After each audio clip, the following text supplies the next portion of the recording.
Let's talk to Chase, who's calling in from the USA. Chase, you are live on Truth Wanted. What's up? Hey, fellas, thanks for taking my call. Thanks for the show. Love it. It's good stuff as always. I was wondering if maybe we could talk about this self-help group called the Landmark Forum, and some of their controversial methods that seem to pressure and mislead people, and maybe tie that into mega churches and, you know, how they might be pressuring and misleading people.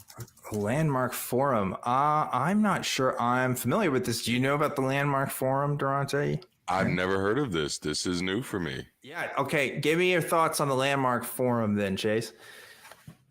Okay, as quickly as possible. About 15 years ago, a friend told me about the Landmark Forum, which is like a seminar, like a 3-day weekend seminar that costs $700 to go to. That's like a self-help group where you but I was hesitant to go because some red flags were coming up.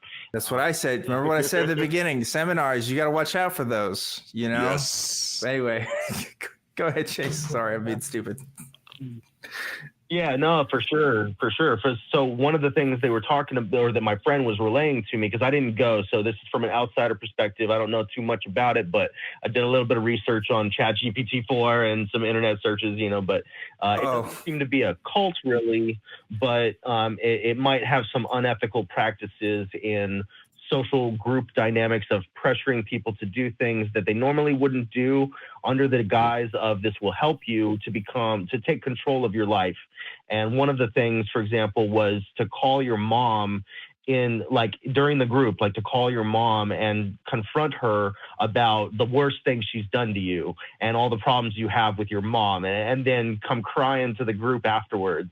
And another thing is just to believe that you can do anything, like that any kind of, it was like toxic positive thinking, where any kind of realistic thinking of like, I can't actually fly, or, you know, maybe I can't get this job promotion because of I'm not qualified, or somebody else is going to get it, or, you know, whatever actual reason that might hinder you must be eradicated. You can do it. You will do it. And if you don't, like, it's just impossible that it won't happen. And recruit your friends. It was a big pressure of recruiting. Okay, yeah. Oh, yeah. $700. I'm doing some cursory Googling here, and it looks like this thing has been around since at least the 70s or the 80s, and is like a bastardized version of ACT, acceptance and commitment therapy. It looks like it's a group that, as you said, Chase, will take people's money and try to give them tools for things allegedly, but also is maybe an example of a high control group, allegedly.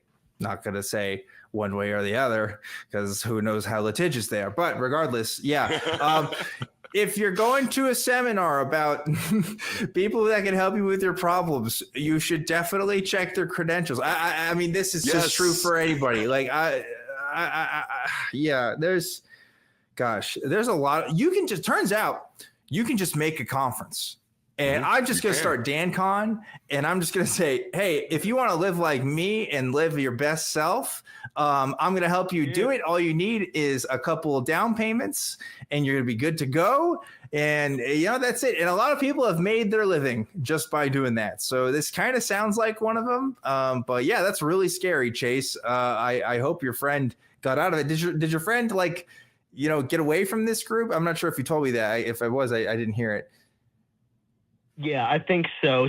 I don't think he went for a follow-up, or he might have went and then left midway or something like this, or just wasn't impressed because I instilled some seeds of doubt, if you will, you know, just some skeptical, you know, critical thinking of like, why would they charge so much? If they want to help you, why are they charging so much? Yeah. Yep. Yeah. I'm seeing some things on Google. None of them are good. Yeah. Unfortunately, you talked about something here, Chase, I don't know too much about. I'd say too much. I don't know anything about. But I the most I can say is, yep, sounds like a bad idea. And I'm glad that you can at least bring it up. And maybe we can warn some other people who are hearing about this now on the show to not get involved in anything like that, right? Yeah, I can't speak too much to Landmark. I have no don't know too much about them, but I will say this is one of the reasons I describe myself as not necessarily anti-religious, but anti-superstitious, because it's that type of magical thinking that I really want to find a way to attack, because people are very deceptive and manipulative. With people who are looking for a way to make their lives easier and a way to do things, and so it is very much predatory behavior in my opinion, and it is like coming in literally just. There's typically a lot of pressure in environments like this with the FOMO, fear of missing out, or if you don't do this way. And then I always kind of teach my kids, always know when you're being sold. And anytime someone is selling me self-help, just something about that sentence doesn't make sense. Yeah. So you selling me self-help, something about the sentence just doesn't, the math isn't mathing. Yeah. I agree. When I was in college, I attended, I was like looking on job sites and stuff, and I found this thing about how you could potentially like sell textbooks or sell some stuff. And I had to go to this like class to learn more about it. And I went to this class and I learned more about how the system works. Okay. Turns out they make you go to other places, sometimes other countries, without a place to stay. And you have to like you have to go door to door until you can find somebody to let you in, and you can stay with them and like continue helping with the business. Like that's actually part of their plan. It was like, what is this? Anyway, you can just find the craziest MLMs out there. I don't know. There's all kinds of that stuff, but I think we're going to start wrapping things up here. So Chase, thanks so much for calling into the show and sharing that experience. Good job on you for helping your friend out there, because everybody goes through hard times, and sometimes really bad opportunities look like good ones when you're hungry and when you're trying to, get out of a bad place in life, right?